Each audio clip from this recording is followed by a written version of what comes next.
Bueno, y entrando en tema, contanos cómo viviste ayer la bocanada esa de oxígeno que nos dio Cristina en su discurso tan esperado por muchos, ¿no? Para revivir la esperanza bueno, de tener a la jefa presente, ¿no? Con su discurso, con su opinión.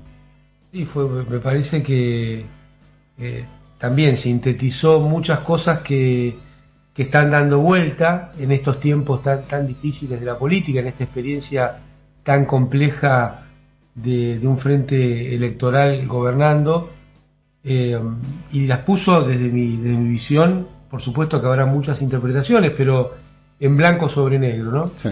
Centralmente eso de no peleamos, debatimos ideas.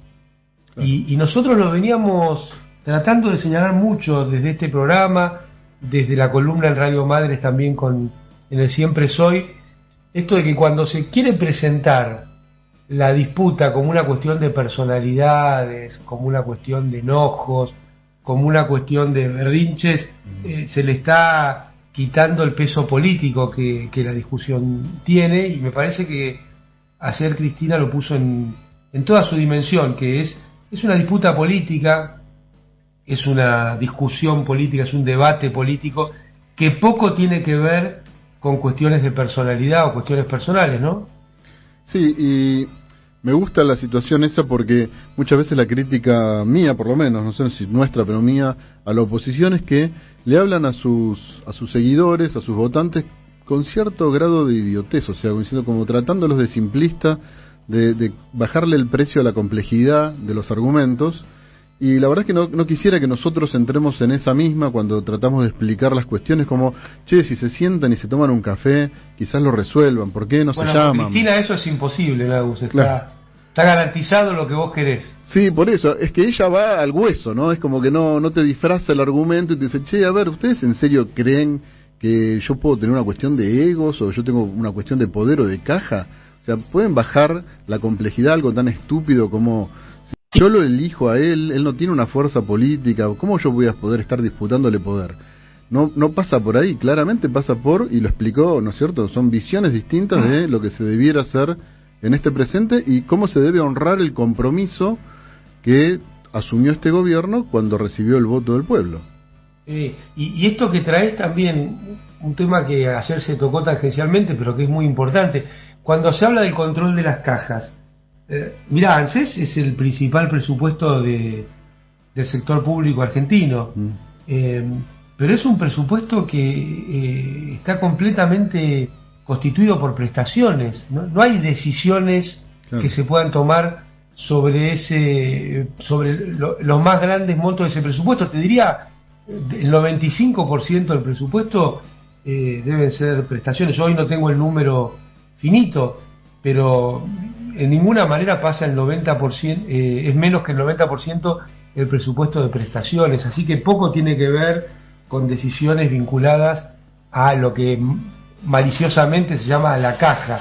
Sí, la discrecionalidad, ¿no? Sucede algo similar. Tratan de darle una discrecionalidad al uso de esos fondos como si quien estuviese al frente de ese organismo tuviese eso en su billetera a disposición de hacer con él lo que quiera, ¿no? Es claramente el no haber participado de la organización del Estado y darse cuenta que, si saben que no es para nada así, ni es tan simple como lo pintan, no es así, les aseguro que no es así.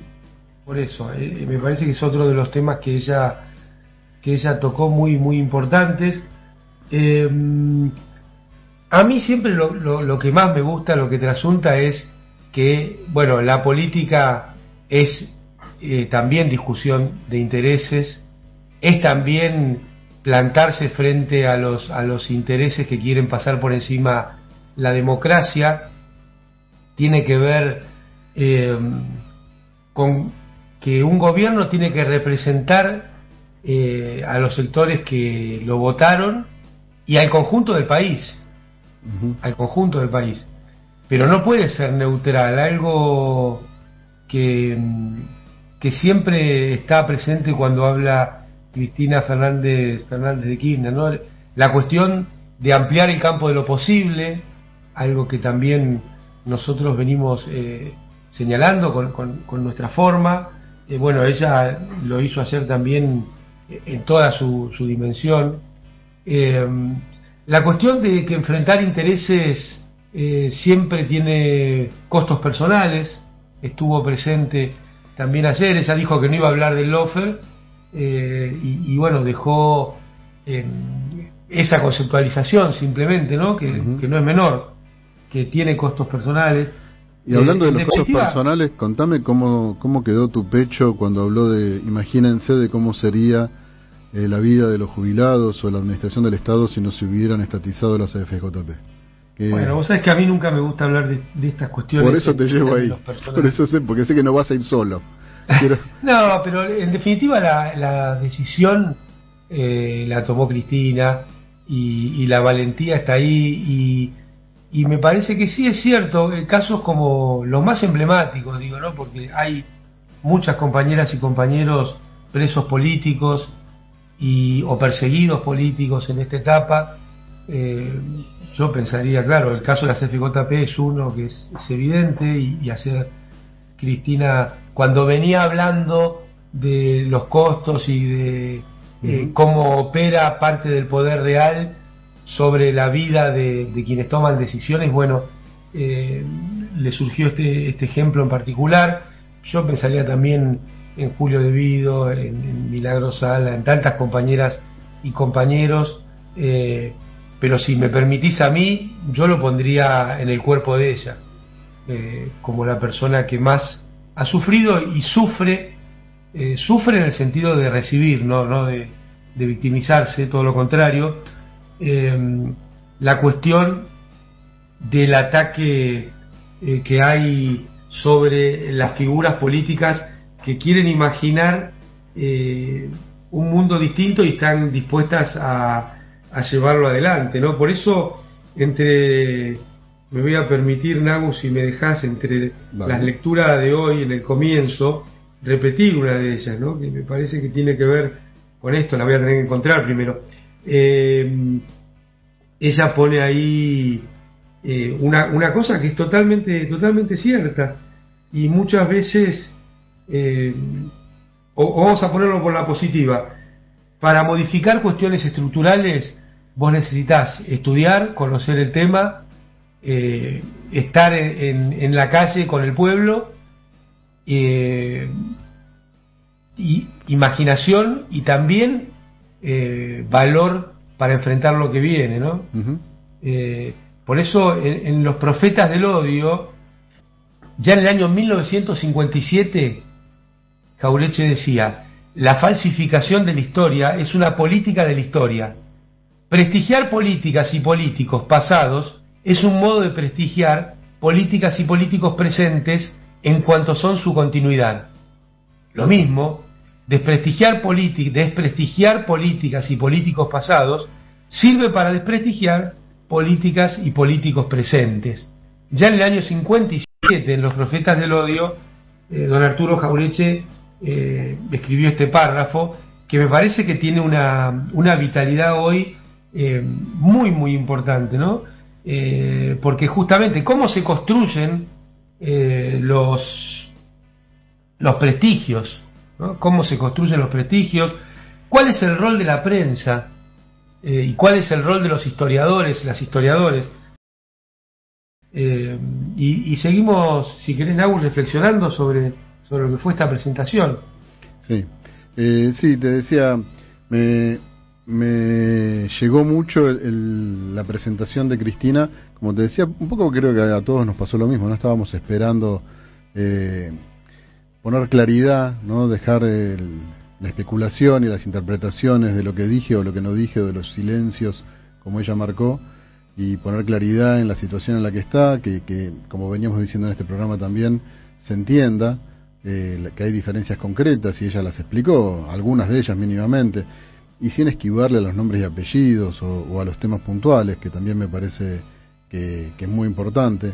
Bueno, no sé, con su tren de infidencias, como decía ayer, que me gustó mucho como una manera afable nos presentó esas diferencias que son importantes, ¿no es cierto? Que no son nada menores, y que bueno, me parece que en función del compromiso asumido frente a nuestros votantes, hay que honrarlos, como ella terminó diciendo en el final del discurso, y frente a que estamos a 1 año y medio de renovar esa confianza, estamos a tiempo de poder encauzar este gobierno y tomar las medidas necesarias para hacerlo. Nosotros venimos pidiendo desde el primer día del gobierno el shock distributivo. Sí. Si uno compara la matriz distributiva que dejó el gobierno de CFK con la situación de la distribución actual, realmente es muy grave. Obviamente esto fue provocado por el gobierno de Mauricio Macri, pero no se está corrigiendo, y yo creo que con el modelo del ministro de Economía no hay ninguna chance de corregirlo, que vamos por un muy mal camino en términos distributivos. Puede haber buenos números macroeconómicos, pero estos no tienen ningún correlato en la mejora de la vida de las argentinas y argentinos, y nosotros sabemos lo que sucede en esta situación porque hemos visto países, como el caso de Colombia, Chile, Perú, que son puestos como modelo desde Washington por sus números macroeconómicos, por la estabilidad, por el crecimiento, pero sin embargo se convierte en una olla a presión de la vida de los pueblos, de las sociedades. El caso quizá más llamativo es el de Chile, ¿no? El gran modelo del sistema del consenso de Washington, de las imposiciones del Fondo Monetario, para ponerle nombre y apellido a lo que está sucediendo en Argentina, con buenos números macroeconómicos que son buenos para Washington, pero no son buenos para su pueblo. Y esta situación, bueno, en Argentina no ha ocurrido, y creo que el pueblo no está dispuesto a que ocurra, y creo también que hay una fuerza política que tiene debate y no va a permitir que se discuta, no va a permitir que suceda. Entonces me parece que el tema distributivo está en la base de la discusión, y en este sentido que nosotros venimos en todas nuestras intervenciones planteando, esta semana hubo dos hechos muy muy importantes desde la institucionalidad de la fuerza política. En un caso, Máximo Kirchner logró una declaración desde la Cámara de Diputados para que aumente en forma rápida, urgente y en forma sustancial el salario mínimo. Me parece que este es un hecho muy muy importante, y siempre en la política, como dijo Cristina en su libro, ¿no?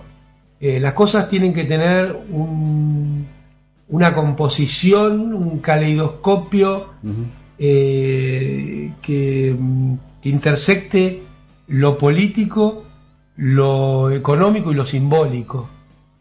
Bueno, en ese sentido, la solicitud, el pedido de aumento ya y sustancial del salario mínimo me parece muy importante, y al mismo tiempo desde la otra Cámara la presentación de un proyecto para reponer el funcionamiento del plan de inclusión jubilatoria. Y le pongo este nombre para evitar la discusión si es moratoria, si es plan de pago, porque la verdad me parece a mí que es casi irrelevante. Lo que es la herramienta que desde 2006 permitió que un país en el cual 1 de cada 2 adultos mayores no tenía ninguna prestación, ninguna cobertura, pasáramos, 1 de cada 2, ¿me escucharon? Sí, 1 de cada 2. Del 50% pasamos al 98%, creo. Exactamente, pasáramos a cobertura plena. Sí, y eso no fue magia, no fue casualidad, no fue derrame. No. Eso fue una acción concreta del Estado que se puso... Déjame ponerlo en personas, porque fue talento y gestión de quienes estaban al frente del Estado en ese momento, ¿no es cierto? Sí, fue la decisión de Néstor Kirchner, y bueno, desde ANSES se llevó adelante, también junto con la FIP, porque hacía falta el certificado, el SICAM, de los aportes que faltaban. Pero en términos conceptuales, Agus, queridas compañeras y compañeros que estamos compartiendo esta mañana, yo creo que fue una de las medidas más profundamente feministas de la historia argentina. Totalmente. Porque, claro, el capitalismo decidió no remunerar una serie de trabajos que las mujeres mayoritariamente llevaron históricamente adelante, en el hogar, en la familia, también en el trabajo remunerado, pero en los eslabones más débiles, y con esa medida todas y todos tuvimos los mismos derechos a partir de los 60 y 65 años.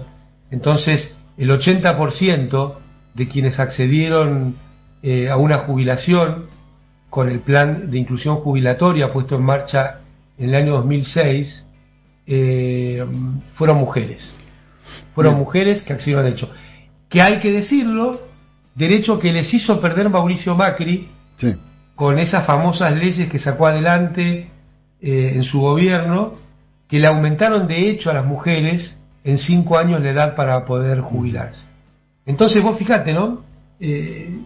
Las senadoras y senadores del Frente de Todos presentan un proyecto para reponer la moratoria. Es muy importante y justo en el tiempo, porque en junio vence la última moratoria y me parece que esto va a permitir terminar con la infamia que es la prestación única para adultos mayores.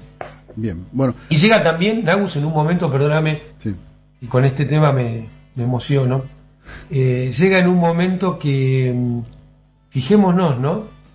El Fondo Monetario acaba de sacar un artículo en el cual dice que en Argentina hay demasiadas jubiladas y jubilados y tienen haberes demasiado altos. Entonces miremos si el fondo pretende o no un ajuste, si es verdad o no lo que venimos diciendo. Y esto muestra que el núcleo central del Frente de Todos, y excluyo de ese núcleo al ministro Guzmán, tiene la cuestión distributiva muy clara y como un punto indispensable para poner en marcha el conjunto argentino, porque acá se quiere decir, bueno, entonces se ocupan sola... No, para que a los comerciantes y a las comerciantes les vaya bien, claro, para que a los profesionales les vaya bien, para que tengamos un mercado interno potente, necesitamos una mejor distribución del ingreso. Y eso, las y los legisladores del Frente de Todos lo han demostrado con hechos concretos esta semana. Bueno, eso quería consultarte, ¿no? Quiero tu opinión, capaz que es una pregunta un tanto incómoda, pero sobre la distribución del ingreso.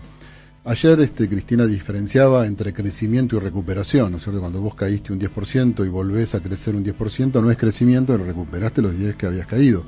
Por los motivos de la pandemia, está claro, pero bueno, es una recuperación del punto en donde estabas antes.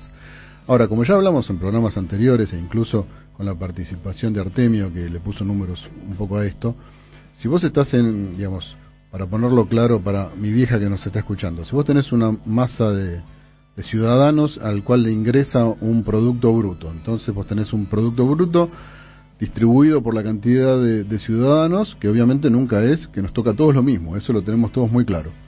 Si vos caes en esa masa de ingresos en un 10%, nadie que piense 2 minutos se puede creer que cuando vos recuperás ese monto de ingreso nuevamente, o sea, recuperás el monto inicial, vuelven a estar todos en el punto en donde estaban antes de caer, anteriormente, porque claramente quienes hayan quedado mejor en esa caída tienen más capacidad para captar ese crecimiento o recuperación para engrosar sus arcas. Entonces, esos crecimientos sin distribución lo único que hacen es afianzar un modelo de mayor desigualdad social, ¿no es cierto?, de más inequidad.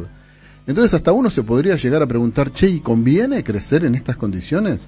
Porque a prima facie, digamos, si a vos te dicen, che, ¿a vos te parece positivo que crezca el PBI de un país? Y uno tiende a decir, sí, claro, son una de las dos condiciones que en algún momento yo planteaba, índice de Gini y PBI per cápita. Si el PBI per cápita crece, uno dice, bueno, al país le está yendo bien, al menos en un sentido. Es mejor que la torta crezca, después vemos cómo hacemos para distribuirla mejor. Pero la verdad es que al crecer en forma desigual, afianza esas inequidades, digamos que las cristaliza esa realidad de diferenciar los ingresos de los más pudientes a los no, y después es mucho más difícil incluso revertir esa situación, porque bueno, después nadie quiere perder derechos adquiridos, privilegios en esos casos, y además tienen la fortaleza de ese capital para defender esos privilegios, con lo cual es aún más complicado revertir esa situación. Es lo que nos está sucediendo, lo que nos ha sucedido el año pasado, y por eso me parece preocupante. O sea, crecer en esa matriz distributiva es casi peor que el no haber crecido, porque ahora tenés que revertir una situación que se consolida entre los más pudientes, que es muy difícil de revertir. Bueno, lo que es necesario es construir capital político para poder mejorar la distribución. Y ya que tocas este tema, y volviendo un poco a lo de Jauretche y a lo de Cristina, y a lo que nosotros venimos pregonando en todos los espacios que tenemos posibilidad, también cuando se elige qué se mide es una decisión política. Por eso hacíamos referencia a las mediciones en países como Chile, Perú o Colombia, donde claro, si vos tomás el conjunto de datos que pretende medir el consenso de Washington, podés presentar una realidad bastante distorsionada, ¿no? O como diría algún filósofo, no existen hechos, existen solo interpretaciones. Sí. Entonces, desde el ángulo que pretendemos hacer esas interpretaciones, en definitiva, te va a determinar qué quiere decir bien o mal. ¿Qué quiere decir bien o mal? Por eso es tan importante profundizar, desde mi humilde visión, sobre las cuestiones conceptuales, sobre las cuestiones de entender que vivimos inmersos en una batalla cultural, sobre la necesidad de entender que no hay la realidad, exacto, como no hay la razón. Sí, hay razones, existe la razón del capital, existe la razón del pueblo, en definitiva, por eso siempre nosotros decimos que un gobierno tiene la primera obligación de representar los intereses y las necesidades de su masa de votantes. Obviamente abonando a la mejora del conjunto. Esto quiere decir, todo es mejor, pero no neutral. Exactamente. Parafraseando, ¿te acordás que en Rebelión en la Granja George Orwell decía, todos los animales son iguales, pero algunos son más iguales que otros? Exactamente. Bueno, esto es parecido, ¿no? Todo mejor, pero algunos mejorando más rápido. Me acuerdo cuando... Es lo contrario a lo que sucede en este modelo, que sí, los que mejoran más rápido son los que más tienen, porque claramente, cuando la retribución más importante son la tasa de interés, las tarifas de los servicios públicos, cuando baja el peso de la masa salarial en el sector productivo, bueno, se empieza a hacer una bola de nieve que termina en la situación en la cual el 1% de la población tiene más que el resto de la población, que, sí, que está por debajo del 50%. Vos fijate que en Argentina, cuando se llevó adelante la ley que permitió que hubiera un aporte extraordinario por la pandemia, que alcanzaba a, entre comillas, las grandes fortunas, en un país de 44 millones de habitantes, solo alcanzó a 14.000 habitantes. Sí, sí. Es un porcentaje ínfimo. Deja clarísimo. Eso nos marca. No querés medir el índice de Gini. Ahí tenés la muestra de lo que es la distribución del ingreso en Argentina. Hay que esmerarse porque ya está escuchando Graciana, a quien le mandamos un besote enorme. Beso, y en un rato esperamos compartir con ella algunas reflexiones. Pero me parece que este es el tamaño del problema de la distribución en Argentina, ¿no? Y bueno, me parece que Cristina ayer volvió a arrojar mucha luz, pero también volvió a señalar que no hay ningún destino inexorable que no se pueda cambiar. Si hay dirigentes comprometidos, convencidos, si hay funcionarios que funcionan y no tienen miedo, bueno, ahí vamos. Bien, bueno. Ahí vamos, como diría ahí vamos. Cerati. Ahí vamos.